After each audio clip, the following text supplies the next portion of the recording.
Situation खराब होती जा रही है, आपको पता ही है। और तकरीबन 27 दिन के बाद ऑल पार्टी मीटिंग हुई, जो कि पहले हफ्ते में होनी चाहिए थी, क्योंकि क्राइसिस देश के आगे बहुत जबरदस्त है कि एलपीजी की है और फ्यूल की है, फर्टिलाइजर्स की है, हमारी बहुत सी इंडस्ट्री जो बंद हो रही हैं, हमारे लेबर की प्रॉब्लम्स, हमारा सबसे ज्यादा चोट हमारे देश को पड़ी है। तो शायद ये 15-20 दिन पहले मीटिंग होती तो अच्छा था। अब आते हैं पाकिस्तान के मीडिएशन पे। एक्चुअली हमें ज्यादा ये चीज परेशान कर रही है कि पाकिस्तान क्यों मीडिएट कर रहा है। देखो, पाकिस्तान कर रहा है, उसके पीछे कई रीजन है। एक तो वो कॉन्टिगुअस है, ईरान के साथ बाउंड्री है उसकी, रिसेंटली उसने सऊदी अरेबिया के साथ डील करी है, और मानो या ना मानो अभी उस रीजन के अंदर वो एक मिलिट्री और स्ट्रेटेजिक पावर के रूप में उभर चुका है। तो हमें उसके बजाय हमें जोर देना चाहिए कि भारत के ऊपर क्या असर है। हमारे ऊपर ये तेल का जो है, कभी रशिया से ले लो, अब बंद कर दो, टैरिफ लगा दिए, ईरान से हमारे को इतने साल से बना के आप कहते हैं ईरान से भी ले लो। मतलब हमारी जो स्ट्रेटेजिक ऑटोनॉमी है, हमारी जो पोजीशन है, और जिस प्रकार से हमने इस लड़ाई को देखा, हमने एंटिसिपेट नहीं कर पाए, और जैसे ये इवेंट प्राइम मिनिस्टर के इजराइल दौरे से लेके और जैसे जैसे इवेंट जो है ये चलती गई आगे, मुझे लगा कि हम एंटिसिपेट नहीं कर पाए और हम हमेशा रिएक्टिव मोड में थे। तो इसलिए शायद दलाल वर्ड गलत है, ब्रोकर वर्ड। इंटरनेशनल रिलेशंस में ये ब्रोकरेज नहीं है, ये एक स्टेट की यूजफुलनेस को दिखाता है, और जो लड़ रहे हैं कंट्रीज, उनको किसके ऊपर भरोसा है वो दिखाता है। तो मीडिएशन कंट्रीज वही कर सकती है जिनको कि कोई सुनेगा। सो आई थिंक ब्रोकर और दलाल वर्ड की बजाय we should ignore that, we should see कि हमारे ऊपर क्या इंपैक्ट है और हम कैसे अपने देश की समस्याओं को हल करें। फोकस वो होना चाहिए ऑल पार्टी। जनरल मोर, यही तो एग्जैक्टली सरकार का यही कहना है जनरल मोर, कि हम तो अपने इंटरेस्ट देखेंगे, हम अपने प्रॉब्लम्स को देखेंगे, हमें किसी के बीच मीडिएशन करने में कोई इंटरेस्ट नहीं है। जिनको करना है वो करें, जिनको ब्रोकर बनना है वो बने। यही जयशंकर जी कहना चाह रहे हैं। भारत सरकार का इंटरेस्ट अपने लोगों का, अपने देश का इंटरेस्ट बचाने में है। नहीं, वो ठीक है, लेकिन डिप्लोमेसी में ऐसे शब्द कम इस्तेमाल होते हैं। और दूसरा, हमें क्लियरली हो जाना चाहिए, क्योंकि सबने कंडेम किया। स्पेन के प्राइम मिनिस्टर ने तो फिर से कंडेम किया, और वर्ल्ड के लीडर्स कंडेम कर चुके हैं। सऊदी अरेबिया ने, पाकिस्तान ने, बांग्लादेश ने, सबने कंडेम किया Israel US attack on Iran. तुम मूव करो रेजोल्यूशन, हम सेकंड कर देंगे। जनरल, एक सेकंड, कौन कौन से देशों ने कंडेम किया सर? जर्मनी ने कंडेम किया, स्पेन ने कंडेम किया, पाकिस्तान ने कंडेम किया, सऊदी अरेबिया ने कंडेम किया, सभी देशों ने। जनरल, एक सेकंड, सऊदी अरेबिया तो करेगा ना सर? नहीं, बट ये देखो, आप कौन सा देश है जो नहीं करेगा इसको कंडेम? रशिया ने किया, चाइना ने किया, because it was a blatant use of military power, जिसका कोई मतलब नहीं था। 27 तक बातचीत चल रही, 28 को अटैक कर दो। तो I think as a BRICS chair also हमारा फर्ज बनता था इसको कंडेम करना। वो वी मिस दैट बस। अब क्या है, अब तो आपको लगता है मतलब इंडिया को मीडिएशन की कोशिश करनी चाहिए थी और अभी भी करनी चाहिए, ये आप कह रहे हैं? नहीं, रियलिटी जानना बहुत जरूरी है। अपने आप को शीशे में देखना, अपना गिरेबान में झांकना। हमें अभी हमारे पास इतनी समस्याएं हैं।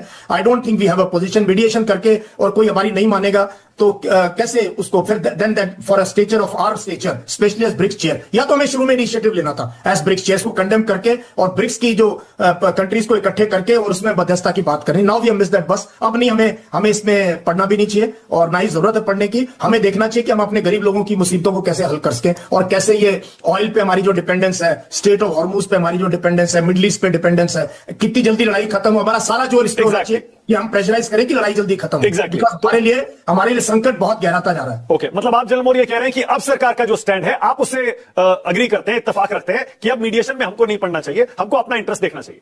एब्सोल्युटली, वो चला गया मीडिएशन का भी। अब तो वो बस निकल चुकी है, अब कोई मतलब ही नहीं है मीडिएशन का। अब जो इजिप्ट है, इसमें टर्की बहुत इन्वॉल्व है, पाकिस्तान इन्वॉल्व है, सऊदी अरेबिया का बहुत जबरदस्त इन्वॉल्वमेंट है, और कहीं ना कहीं से प्रेशर है। मुझे लगता है रशिया का बहुत प्रेशर होगा, और ट्रंप और पुतिन की भी शायद बातचीत हुई है। चाइना भी बैकडोर डिप्लोमेसी में काफी तेज है, क्योंकि सऊदी अरेबिया और ईरान की 10-15 साल से बातचीत नहीं थी, एम्बेसडर भी एक्सचेंज नहीं थी। उनकी मीटिंग बीजिंग में हुई, ब्रोकर बीजिंग था, बीजिंग में जाके इन्होंने हाथ मिलाया, इन्होंने अपने एम्बेसडर चेंज। तो कहीं ना कहीं मुझे लगता है इसमें silently behind this thing Beijing will be very very active in this area. Exactly. मतलब हर देश की एक पॉलिसी होती है जनरल मोर। आपको लगता है इंडिया की ये पॉलिसी होनी चाहिए कि हम एक विश्व गुरु बनने की बात करते हैं तो भी बड़े बड़े अंतर्राष्ट्रीय संकट जब आते हैं तो हम एक्टिव रोल निभाएं, प्रोएक्टिव हो जाएं, मीडिएशन करने की कोशिश करें, या फिर जैसे अब हम कर रहे हैं कि हम अपने इंटरेस्ट देखें? सरकार कह रही है हम तो अपने इंटरेस्ट देखते हैं, भैया हमें कोई दिलचस्पी नहीं है किसी का सीज फायर करवाने में। नहीं, सीज फायर तो हम करा नहीं सकते, लेकिन हम कंडेम कर सकते थे। हम आयतोल्ला खमैनी के असैसिनेशन को कंडेम कर सकते थे। हम ये जो अटैक हुआ इजराइल यूएस का कंबाइंड अटैक, जब बातचीत चल रही थी, इसको कंडेम कर सकते थे। हम जो आयरस देना को जिस तरीके से घात लगा के यूएस ने श्रीलंका के पास मारा, ये 3 इवेंट्स में तो क्लियर। और कंडेम करने का कोई मतलब मानक ये थोड़ी पंचायत लेके जानी होती है, आपने ट्वीट करना होता है सिर्फ एक, एक स्टेटमेंट देनी होती है, आपका स्पोक्स पर्सन स्टेटमेंट देते हैं, का जी India condemns this action of, बस इतना ही होता है और क्या होता है? नहीं जनरल, मेरा सवाल दूसरा है सर। मैं ये कह रहा हूं कि हमको मीडिएशन करने की अपनी पॉलिसी बनानी चाहिए। हमारी पॉलिसी ये होनी चाहिए कि हम मीडिएशन करेंगे बड़े बड़े युद्धों में, अंतरराष्ट्रीय सिचुएशंस में, या फिर हम नहीं करेंगे, हम अपना इंटरेस्ट देखेंगे। क्या पॉलिसी होनी चाहिए? देखो, मानक लीवरेजेस नहीं है ये। अब दार्शनिक बातें रहने नहीं करें तो अच्छा है। हमारे पास लीवरेज क्या है? What are the leverages you have? क्या लीवरेज आपके पास जिसकी वजह से कोई आपको मीडिएशन रोल में उतारेगा? या तो हम G20 को यूज करते, या अभी हम ब्रिक्स की चेयर है तो हमारा एक मॉरल अथॉरिटी बनती, हम कर सकते थे। या हमारे ईरान के साथ और इनके साथ इतने अच्छे संबंध होते कि हमारी बात मानते, कहते हाँ आ जाओ मीडिएशन के लिए। So I don't think we have built that kind of rapport with warring nation, चाहे वो रशिया यूक्रेन हो या यहां पर हो या गाजा के युद्ध में तब भी। तो सो आई थिंक वक्त आएगा जब हम एक नहीं जनरल, मैं अभी भी, आप मेरा जवाब नहीं दे रहे, या तो आप मेरा सवाल समझ नहीं रहे सर, या आपको भी लगता है कि ये थोड़ा सा कठिन जटिल सवाल है। मैं कह रहा हूं हम हिंदुस्तान की फॉरेन पॉलिसी क्या होनी चाहिए?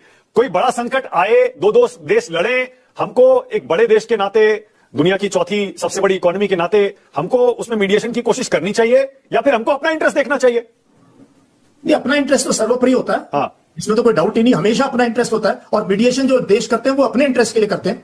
उनका कुछ ना कुछ इंटरेस्ट होता है। मैं तो यूएन पीस कीपर रहा हूं, मुझे पता है यूएन पीस कीपिंग ऑपरेशंस कैसे होते हैं और कैसे मीडिएशन रोल होता है, कैसे फौजें इकट्ठी करी जाती है, कैसे फंडिंग करी जाती है। उसके लिए लिवरेजेस होने चाहिए। You should have some leverages. तो जब तक हम लिवरेजेस नहीं बिल्ड करेंगे, कैपेसिटीज और कैपेबिलिटीज बिल्ड नहीं करेंगे, I think we should just look after our own interest. तो पाकिस्तान जो जिसको जयशंकर जी कह रहे हैं दलाली कर रहा है, क्योंकि उसको तो अमेरिका हमेशा से इस्तेमाल करता आया है, 1981 से इस्तेमाल करता आया है। मतलब भारत सरकार की पॉलिसी आपको यही लग रही है ना कि हमें कोई बीच में किसी के पढ़ने की कोई जरूरत नहीं, हम अपना इंटरेस्ट देखेंगे। सरकार की पॉलिसी मोटे तौर पर आपको यही समझ में आ रही है ना?